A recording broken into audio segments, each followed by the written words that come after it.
So basically, we were discussing KhaggaVisana Sutta, and KhaggaVisana Sutta, as you can remember, is in Sutta Nipata, which is one of the books in what you call in the Khuddaka Nikaya, where around 15 books are included, and now we are going through KhaggaVisana Sutta for several months, and almost we have reached the last few verses. And these verses are actually attributed to Pacceka Buddhas, and particularly Pacceka Buddhas are more inclined towards seclusion, and particularly they are living like typical human beings even before they become enlightened, and there are certain situations they come across, and using those situations they actually take some inspiration. So those are the ones actually interesting here. So how these Pacceka Buddhas are getting inspiration to attain enlightenment. Now in this verse number 71, if we go through the simple verse, the Pali terms, Sihava Saddesu Asanta Santo Vatova Jalamhi Asajjamano Padumangva Toyena Alimpamano Eko Chare KhaggaVisana Kappo. If we give the short meaning, Sihova Saddesu Asanta Santo, like a lion who is not alarmed among sounds. Vatova Jalamhi Asajjamano, like the wind not caught in a net. Padumangva Toyena Alimpamano, like untainted lotus flower. When a lotus is coming through the water, actually it is starting from its muddy bottom, and it is coming up, and ultimately it is blossoming out of the water. It is not tainted by water.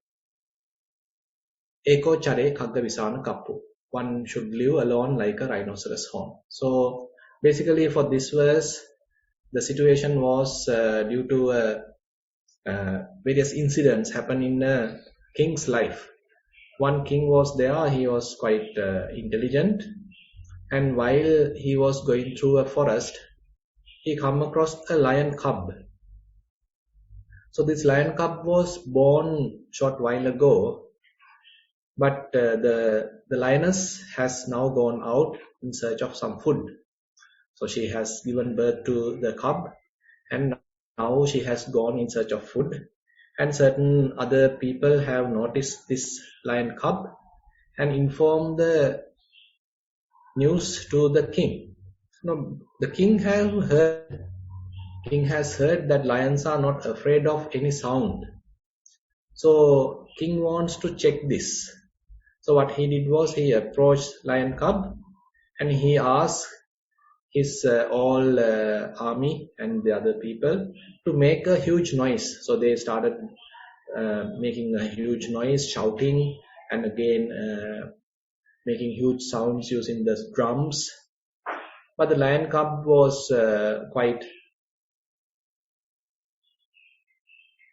same. I mean, lion cub didn't notice much about it. For the second time, the king make his armies to generate a huge sound. So they started trumpeting, and then they started using their drums, and some started shouting.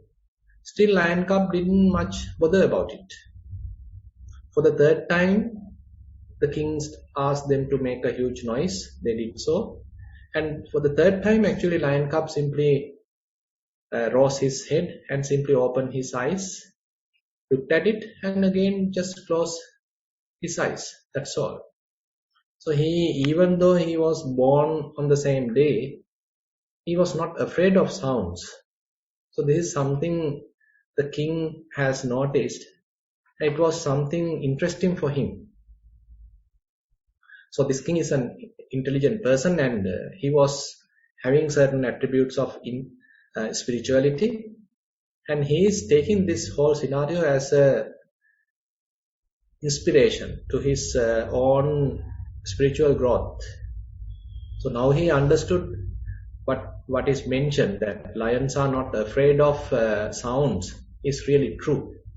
It's not only true for the very grown up huge lions or massive lions, but even the very same day born lion cub, still he is not afraid of any sound. So this is something interesting. So lion is considered as the most strongest or most how to say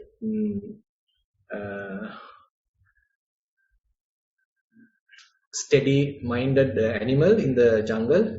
And so king wants to really check that, and he found it is true, and he is connecting this finding with his own situation, and he found that he is quite often getting afraid. So now he is having a kind of a wish, when am I going to be unalarmed, not frightened like a lion? So this is not just by keeping an army and keeping bodyguards that you become unalarmed, unafraid, but by conquering the real causes, or conquering all the defilements which is causing the agitation, which is causing the fear in one's mind. So this is the line that king was thinking, when am I going to be fearless, by conquering all these fear causing, agitation causing roots, or the causes. Actually that is nothing but craving and all these ignorance and all sorts of roots, defilements. So the king is now directing his mind, when am I going to have such a fearless, unalarmed nature in my mind, by completely uprooting craving and other hindrances. So now he has a kind of an inclination towards such kind of a practice. Now we also might have come across these kinds of situations, but problem is we haven't thought about like that. So we have noticed the lion cub, probably we might have even made some noise, he didn't even bother about it, but we don't think like this, like the king now thinking. So this is where we are not that matured in that sense. So here actually these are very natural incidents, and we can understand how some intelligent people, some grown-up people, even these little incidents, ordinary incidents, they are using to promote their inner qualities, or promote spirituality, or to get some inspiration. So this is something interesting, and so this is what taught by the king. And now he is proceeding in the jungle, and he come across a kind of a beach area. Now after passing the jungle, he come into a open area, and there he found certain fishermen. So they have gone to fishing, and the nets, now they are trying to dry up, and they are keeping that bound to several trees. And now because of the spreaded nature, now the nets are being dried, and enough wind is going through the net. Even though it is a net, the wind is not being caught in the net. Now typically, if an animal is trying to go through, if a bird is trying to go through, if a fish is going to go through, they can't. They're being caught by the net. So that is why it is called a net. So if one is putting a net to a group of animals, so the whole group of animals can be caught. If one is putting a net to a group of fishes, so the whole group of fishes may get caught. So similarly, so a net is to catch animals, or catch certain person. But here, king is noticing that from many directions, many strong winds are coming, but the net can't catch it, or the wind is not getting caught by the net. Now he is using this also in different manner. So even when there are different kinds of interesting things, without being caught by them, without attached to them, without stuck with them, is it possible for me to go through them? Now he's assumed that one's mind is like a wind. So different nets are there. The sights are like a net. Sounds are like a net. Smells are like a net. Tastes are like a net. Tactile sensations are like a net. And even thoughts are like a net. And what happens to us is we get caught to each and every net. Whenever a net of sights are available, we immediately get caught to them. And we start to think about it. We entangle with that sights of net. And we start to mentally proliferate about it.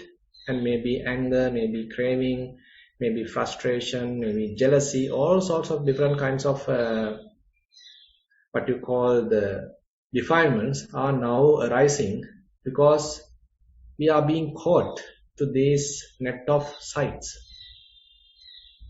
And on the other hand, if there are different sounds, maybe beautiful songs, beautiful melodies, so they are also like a net. And we get caught to them and we are attached to them, we get caught to them, and we start to think about them and our defilements start to increase. We are always being caught by the net of sounds, maybe songs, maybe melodies, music. And there are different smells, those are quite interesting, and we get caught to them as well. And we start to think about them, our mind get occupied with such smells and we are going after them. And our mind is quite attached to such smells. And similarly, there are various, say, tastes, and we like to have such tastes, enjoy such tastes, and we are getting caught to such tastes. And we are always thinking about such tastes, and we wish to have such tastes. And we even promote such tastes, and we even tell others also that such kind of a hotel is there, such kind of a delicious food is there. So likewise, we being delighted by such tastes. So more and more we do so, our mind get occupied with such tastes, and we are being entangled or attached or being caught by such tastes. Now this is the net of taste in that way, in that manner. Now when it comes to various tactile sensations, touching, that is also difficult to overcome. So when someone is there, if we like his or her touch, so we get entangled. We like to have such touch. We like to enjoy such touch. We get attached to such touching sensation, tactile sensation. And it is a kind of a net we always get for being caught. And the interesting part is the mind. There are different mental objects. Mind objects appear again and again in the mind. Without recognizing them as mental objects, we give value to such mental objects, and we actually personify such mental objects. We attribute them to a person.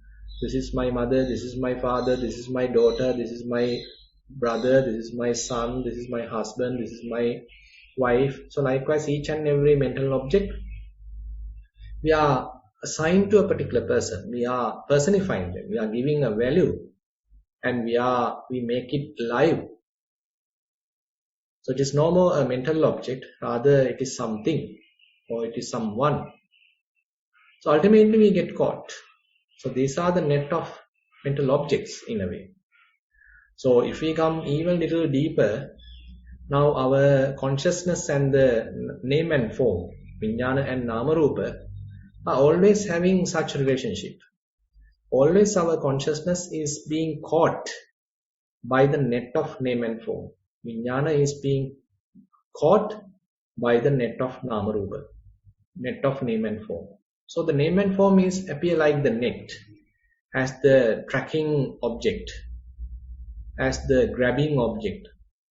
So always Vijnana, consciousness being caught there. It become helpless. It become kind of a slave in that net of thoughts or net of name and form. So we can't even think about a situation where the consciousness is available but not being caught with anything.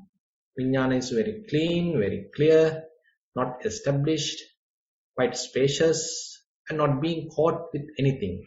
Not being caught especially with name and form. And we can't even think something like that. So after recognizing that wind not being caught by the net, so this king is now having kind of an inspiration, kind of an objective. When am I also not being caught to any of these different objects, sights, sounds, smells, tastes, tactile sensations, and mind objects? Is it possible for me to pass through without being caught by any anger, without being caught by any lust, without being caught by any ignorance? So this is how he is sort of directing his mind, having kind of an inspiration in his mind. And as he is going through, now he is coming to another level. And after he is passing this beach area, now he is approaching another riverside. And there he found that there's a huge wind is going through. And as a result of that, certain lotus flowers are bending and they are now even touching the water surface. And once the wind is passed by, then again these lotus flowers are rising up and again bloomed. They are not being bothered by or being tainted by the water. So as you know, lotuses are born in the water, on the muddy water, and they come up, they rise up from the surface of water, and they are not being tainted by water. So it is a very powerful simile that Buddha quite often express, how a lotus flower being born in a muddy water, not being tainted by that muddy water. And actually, Buddha himself recognized or introduced himself like such a water, because in this whole human realm, whole animal realm, whole Brahma realm, whole Deva realm, so majority of people, majority of beings are quite tainted. They are with a lot of dust. They are with a lot of defilements. They are always entangled with various defilements. So among all this defiled world, polluted world, Buddha is such a person born to that world and then rise up from that world and sort of shines without any taints, shines without any defilements. He is fully enlightened. His mind is very pure. His mind is untainted. So the simile given as an analogy to the Buddha is this lotus flower. The lotus is also born in a muddy water. Slowly it is growing up and come out of the muddy water, and it is blossoming, spreading a very pleasant fragrance all around the area, very beautiful, without being tainted by muddy water. So this is a very interesting natural simile with the highlights. And here also this particular king, notice that these lotuses or lotus flowers are not being tainted by muddy water. So they are blossomed and they are spreading a fragrance, so beautiful. And now he is thinking, when am I also not being tainted by the world? Like such lotuses born in the muddy water, not being tainted by muddy water. When am I going to be maintaining such a purified mind, while all the other people, all the other beings are being tainted, being deluded, being with polluted minds? When am I going to have an unpolluted, untainted, serene, calm, say pure state of mind? So this is how he is inspiring himself. So he is actually using very ordinary kind of situations, incidents, just to inspire himself. And with these inspirations, now his mind is more attuned towards having such a mindset. Not alarmed by any kind of a situation like a lion cub or lion, not attached with any kinds of signs, sounds, smells, tastes, tactile sensations or mental objects, not attached to anything, not being caught up with any of those. And again, not tainted among the tainted world, being quite pure among the impure world, being unpolluted, very pure among the polluted beings. So when am I going to have such a state of mind? When am I going to have such a pure mind? When am I going to have completely eradicate the causes, the craving, ignorance, and all sorts of defilements? So this is how he is driving himself. He has certain incident, he used those as inspirations. Now he is sort of using them as a kind of a motivation towards the Nibbana. Now he give up his kingdom and he start to practice Dhamma. And with less time, according to the commentary, so this king has become a Pacceka Buddha.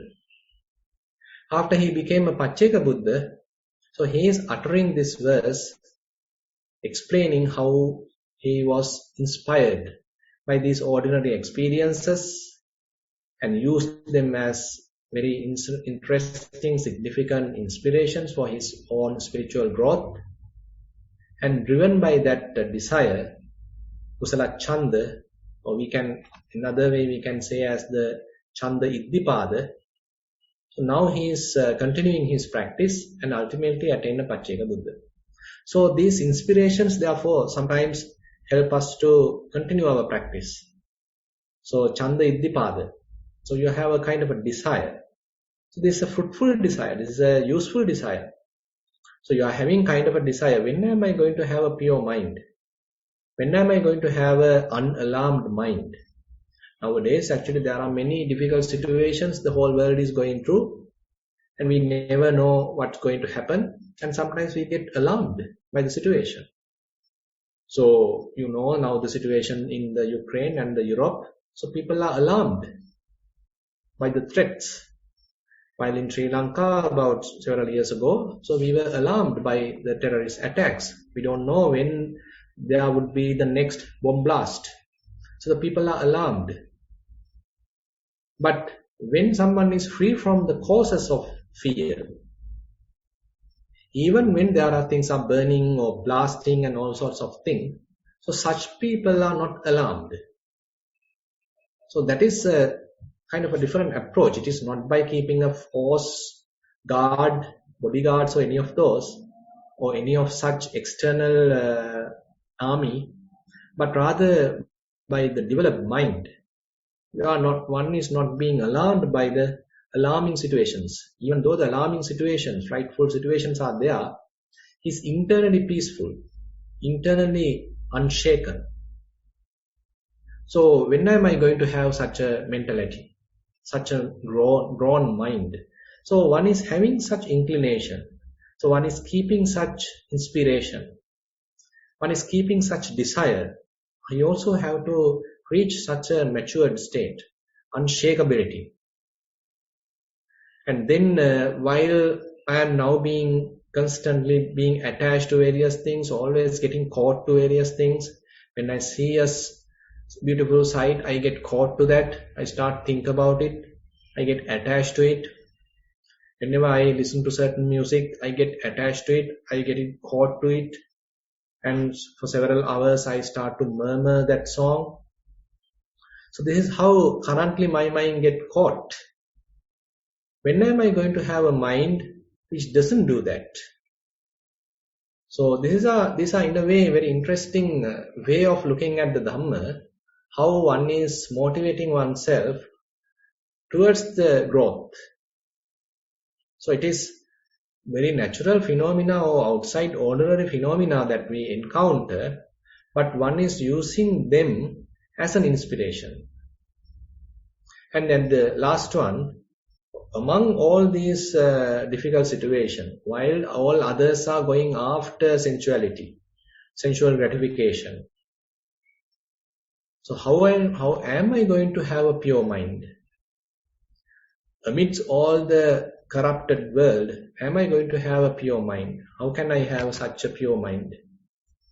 Amidst all these beings whose mind are completely defiled, always defiled with lust, always defiled with anger, always defiled with sort of worries, unkind kind of nature.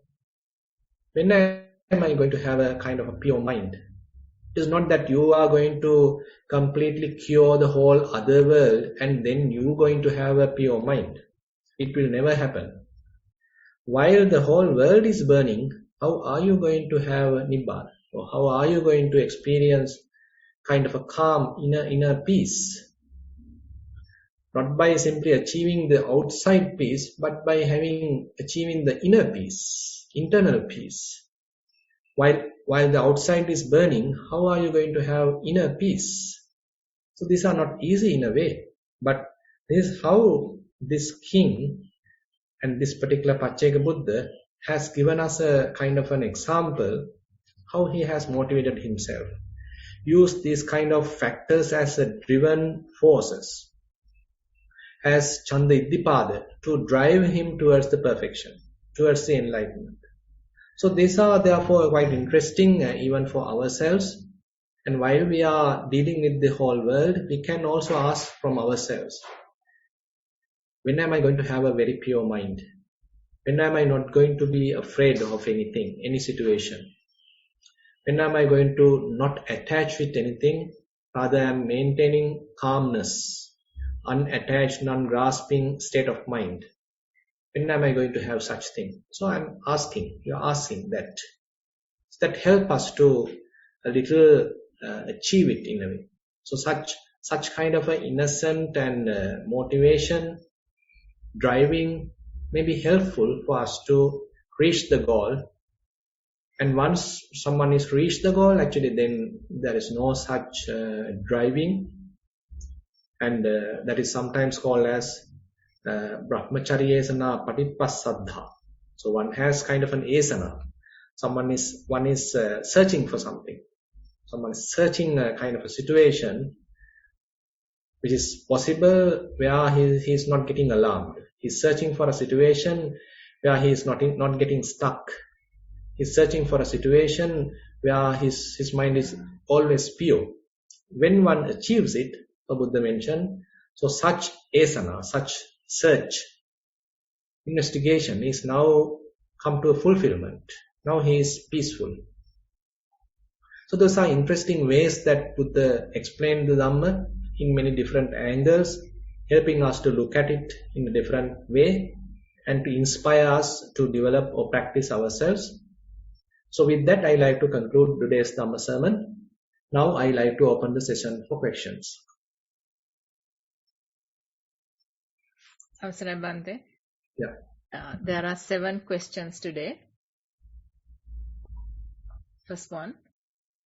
This is based on the Dhamma sermon, but it's a general question.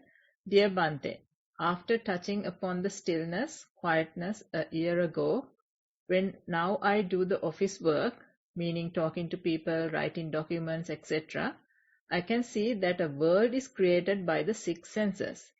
I experience that I am not getting inside it. My preference is to answer and get things done without getting inside the world, Bhante. I really hope you can understand what I am experiencing here. I feel at times it happens automatic, and I am an observer. My preference is to retain as the observer. Challenge with living in the worldly life is people taking things so seriously that I need to remind myself that they are all impermanent. In the surface it seems things are calm, but yet my heart sometimes asks, isn't this what Buddha asked to go to the forest? Your advice much appreciated. With metta. That's the end of the question. So I can welcome you to the forest, but forest also has some problems. I mean, I'm not living alone in the forest, so we have around 35 monks. Enough trouble is there. So, by the way, your approach is quite interesting. So, I mean, as we continue our work or as we are dealing with others, it is always challenging. Always challenging in the sense, I mean, people are with different attitudes and they are trying to satisfy themselves, and they have their own priorities, and sometimes they request some sort of say speciality towards them, and they if they don't receive it from us, then they get upset. And so likewise, it's very difficult. I mean, very different people are different, they are with different temperaments, and again we are dealing with different personalities. So actually these are the ones really help us to understand our own defilements. So I think you are doing it already. So how among all these different personalities, among all these different situations, how are we going to maintain undisturbed or unshaken mind? It's quite challenging. It's pretty challenging. And but the beauty is that slowly we are improving. Actually, I can remember, just to share some personal experiences. So while at Nissarana, so I mean, I was given certain responsibilities several years ago, and I am a person with say all sometimes getting angry. So even though you might think that I am not that kind of an angry person, but I often get angry when someone is not behaving the way I like, not respecting or not doing their duties, and sometimes when the way I want is not being implemented, it's completely different thing being implemented. So I can remember after coming to my kuti, so I spent some time several years ago sort of burning with anger, and so I spent some time. But later, by the way, I continue the practice and I observe this anger in the mind and slowly start to let it go. And slowly now I can understand. Now it is less anger, or now less burning. And when anger arises, I can notice it, and less disturbance. So likewise, it is not that we are going to get rid of these kind of situations or challenges. Rather, we have to go through these situations, and we have to endure those situations, and we have to recognize our own weaknesses while being with the others. How are we reacting, how our minds are reacting, and how we are sometimes misrepresenting or misinterpreting the situations. We are adding our own likes and dislikes to the picture, so that we get kind of preconceived ideas about certain people. So many things are there for us to learn from these different situations. So those are in a way kind of a exploration about our own self, because someone else can't show these things. Actually, we ourselves know very well about ourselves. So all these difficult situations, other colleagues, other people are in a way helping us to arouse in ourselves these different situations, mentalities. And if we are sort of skillful, then we can be mindful about these different states arising in the mind. And then we can recognize they are also coming and going. These different mentalities are not permanent, and we don't need to consider them as me or mine, belong to me or belong to myself. They don't really represent me. So likewise, we are trying to disclaim them. You are trying to have a kind of separation or distance from them. And then you can actually observe them with the equanimous mind. So that actually helps. So now you observe these different or difficult situations with a distant mind. You are becoming a distant observer, unentangled observer, unparticipated observation, or non-judgmental observation. So this way, in a way, actually we are able to avoid promoting these situations, aggravating these situations, and it helps to let it go. So more and more we let go, more and more our inner peace is growing. Internally we become stable and not being triggered by external triggers. We are able to maintain some stability in ourselves, integrity in the mind. And even if we are being shocked, we can quickly recover. So that is where the resilience work.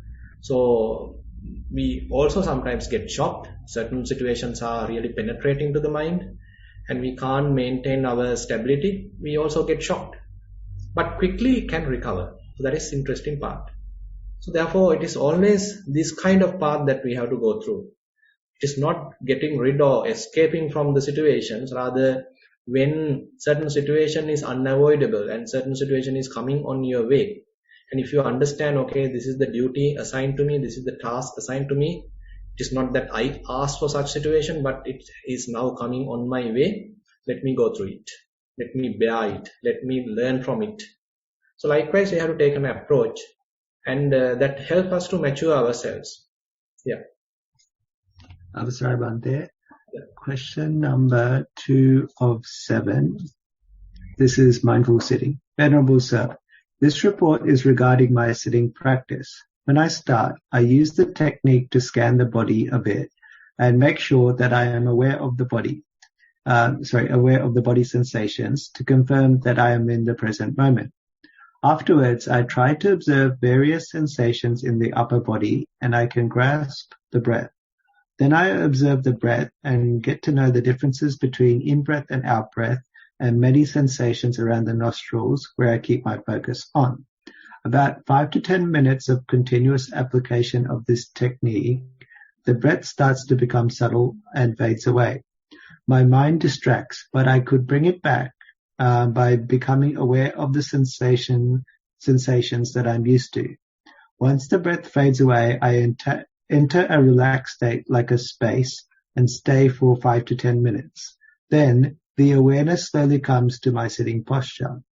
It is a very, very gradual process, and I observe the space that I am in when the breath faded away, shrinks, and concentrates towards my body as something coming back to the body. The awareness comes inside the body deeper and deeper and concentrates around the sensations of my sitting posture, mainly the pressure on my back from the floor.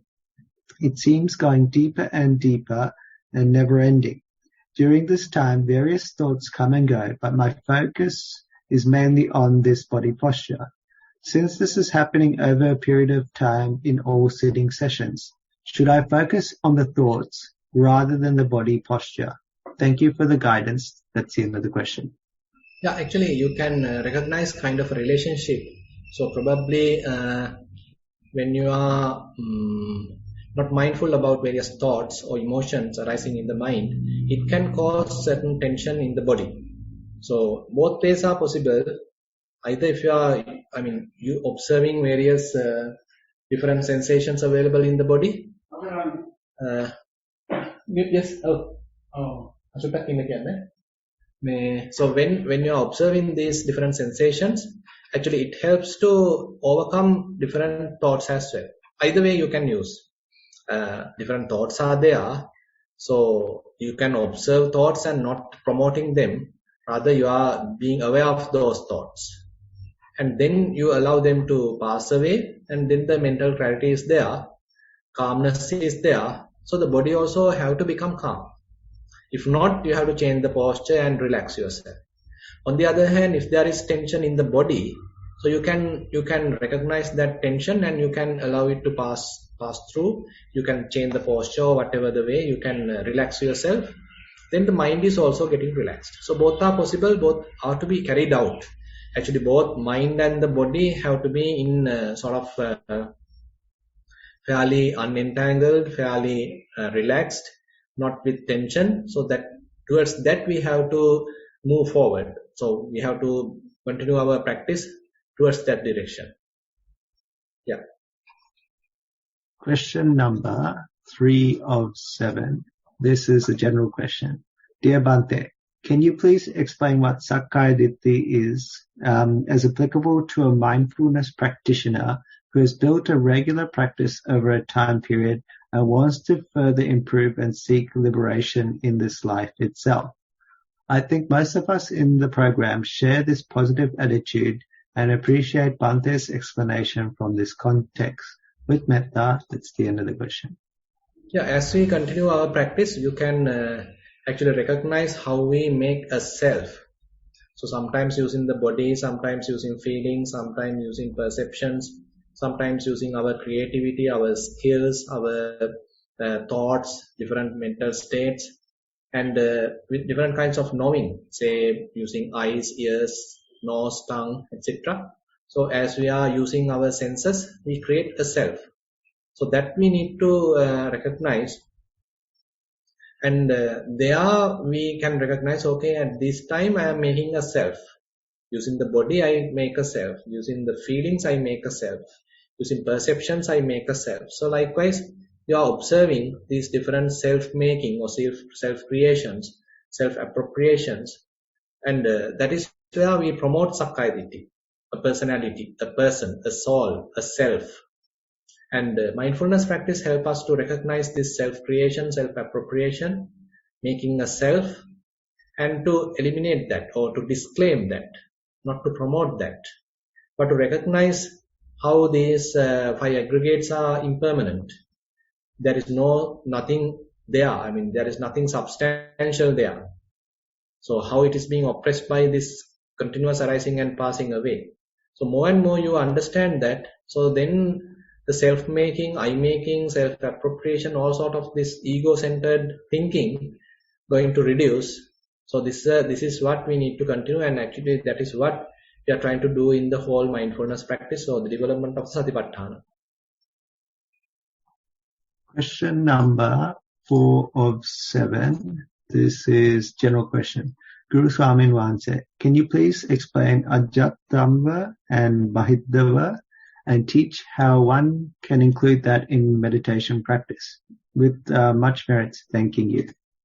Yeah, in the morning also in the Sinhala session we discussed this. So Ajjatta Bahiddha actually can interpret in different ways. So one approach, simple approach is that so you use certain internal phenomena to understand the reality. So for example, you are observing various element characteristics inside, and then you understand there is no person here, there is no being here, there is no man, woman here. Instead, what is available is nothing but operation of different elements. And once you recognize that, once you have a good understanding about that, you can easily apply that to external person, external phenomena. So in the outside world, whole outside physical world is also there is no person, there is no being, there is no man or woman. So there also what is available is nothing but the operation of different elements. So now Ajjatta Bahiddha operates in that way. So you use certain contemplations to understand or develop wisdom using internal phenomena, and once you gain fair amount of insight, you can apply that insight inferentially to the outside. So there you understand, okay, the outside also there is no person, being, man, woman, rather nothing but it is simply elements. So this is one approach. Assume that you are doing Vedananupassana. There also you understand, okay, internally you are experiencing different feelings. So you have fair understanding about feelings, and now you can apply the same understanding to outside as well.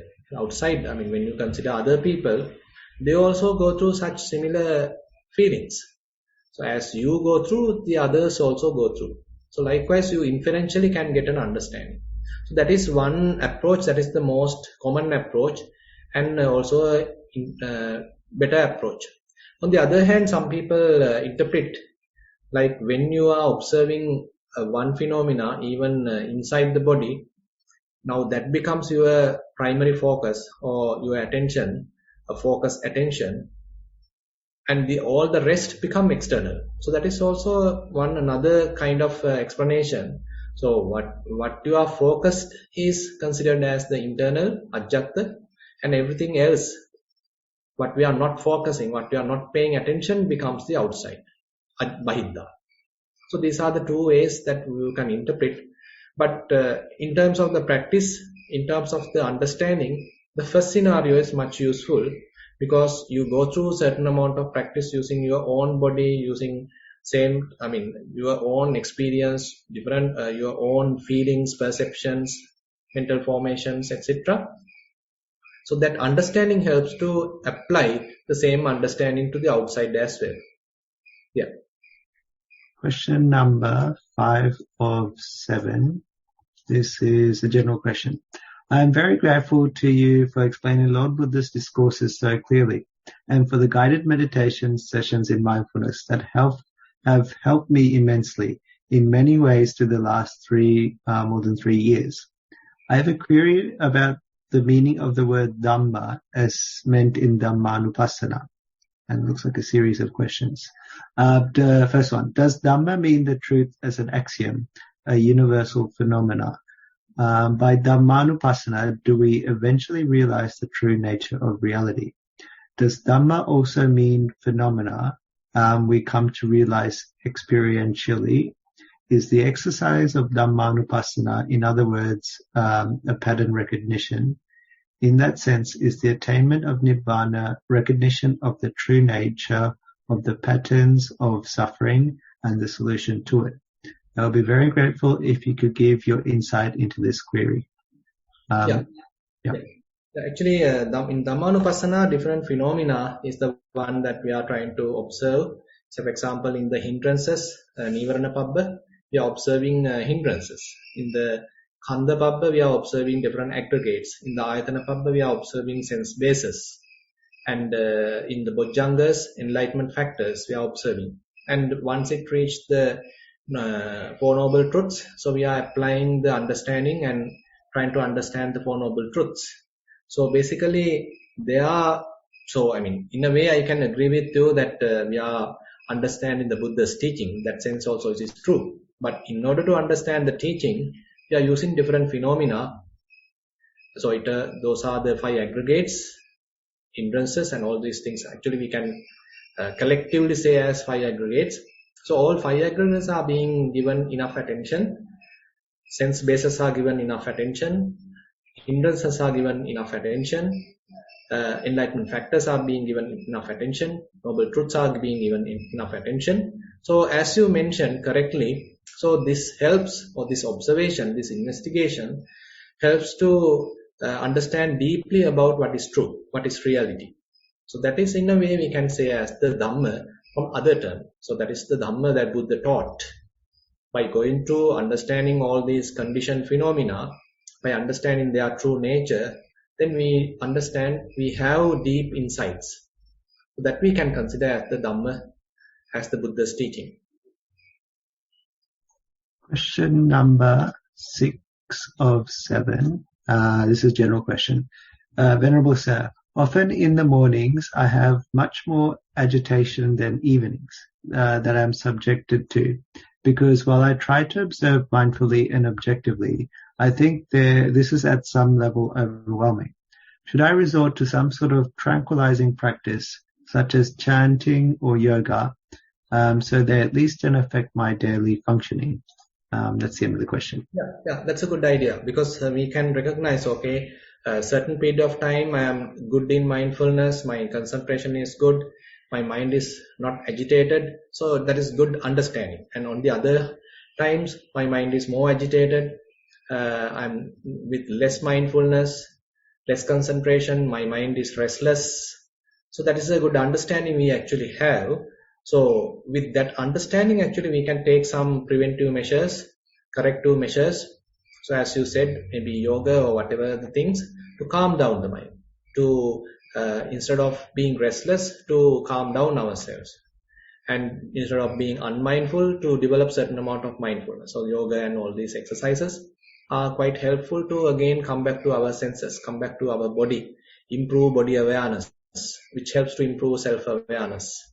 So therefore your approach is quite correct, and having such a reflection about our own self, or having such a reflection about how our mind operates throughout the day, and recognizing those loopholes, or recognizing those weak areas is quite necessary, and those are helpful to the development, to the progress.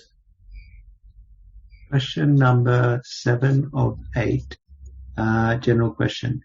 Dear Bhante, these days we hear a lot of horror stories about the war in Ukraine. Similar to last year when COVID was killing tens of thousands, the news brings sympathy, frustration, agitation, fear, and many negative feelings to us the whole day. It is simple to shut the TV, mobile phone, and stay away from all these. However, we still need to associate work colleagues, answer questions from children, etc. So shutting off and becoming immune to the situation is not an option for us. How can we use mindfulness practically to mitigate these emotional thought constructs? I am trying to let these emotions and thoughts come in and acknowledge that I have them. Wait without extending the thinking until they go away and acknowledge that they have passed away. Is this a correct practice? Much merits for your valuable guidance. That's the end of the question. Actually, we can be mindful how often that we are watching the news. And we can check, is it really necessary? Because our minds are so attached to this kind of frustrations, being uncertain and going after certain kind of frustrations. Our mind has such kind of an inclination. We like to get frightened. We like the excitement. We like the adventures, to see how things are destroyed, how the wars are going on, rather than simply being aware of the peace. So we like to get agitated. So we need to understand that our inner inclinations are there towards watching news, towards getting agitated, being excited, being adventurous. So these are certain inner harmful drives or harmful traits we have. So once we recognize that, rather than promoting that, so we can see, okay, I have seen the news in the morning. Now no need to see. Probably maybe on the next morning or maybe in the evening I can watch. That's it. No need to watch watch news again and again at every half an hour. Then I am agitating myself too much. Not necessary. So let me get updated in the morning, okay, or maybe in the evening I am getting updated myself. That's enough. So therefore we have to have some restraint in watching the news. Question number 8 of 9. This one is a general question. Venerable Bhante, I would like to share an experience and get your advice. I have been practicing mindfulness for a few years now, and my focus is breathing and walking. I am able to stay in the emptiness for a while and observe. This experience is not while I am meditating, but rather when I am sleeping. I have heard that Bhante Dhammadeva mentioned several times that there is a child in Melbourne who says that they know when they are sleeping. I also came across this situation multiple times. My experience is when I'm feeling tired and sleepy during the day, I would sometimes sit down and decide to have a quick nap. When I start, I can feel that my body gets comfortable and basically goes to sleep. But my mind is very awake, to the point that I know that my body has gone to sleep and it is hard to move anything. But I can hear the noises outside, even the other people in the house speaking, watching TV, etc. But I am not able to move any of my body and not able to respond. I am able to stay like this for about 15 to 20 minutes until my body does not feel tired or sleepy. Then I would wake up and go about my normal work. This has happened several times. I have to actually admit that this is quite a useful skill to have, but I feel that this is due to my practice, where I can stay in the emptiness, hearing these noises, etc., but not responding to anything. Is this the same thing that is happening or something else? I appreciate your kind comments. Thank you very much. Thero and Cyanide. That's the end of the question. Yeah, actually, and when you are able to maintain that mental peace or peace of the mind, actually you don't need to have a kind of a really drowsy, sleepy mood. Even and the body is resting, getting enough rest, and you are keeping your mind rest but not sleep. Therefore, that's why maybe the Buddha only spent 2 hours in whole his in the 45 years. He spent just 2 hours per day for his sleep, because his mind is on rest. Even though he's working and all these things, his mind is at rest. So therefore, what your approach is correct. So different things are happening, but your mind is at rest. So maybe in the emptiness, mind is not bothered, and you are able to maintain that calmness of the mind. Therefore, you can continue. Your approach is quite correct. Question number 9. This is the last question. General question. Dear Bhante, I dedicate hours to practice, but yet I'm not doing the walking and sitting, although I have finished other work and nothing to attend. Yet my mind wanders, and yet times I walk in the house up and down. How can I get dedicated to decline to practice with metta? That's the end of the question. I'm not sure if that made sense, Bhante.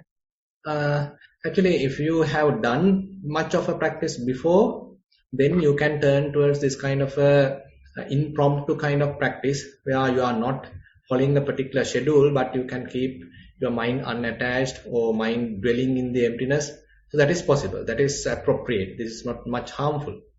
But on the other hand, if you are not doing such formal practice at your early stages, and you are not developing mindfulness, not developing concentration, and not developing insights, so then it is a different situation.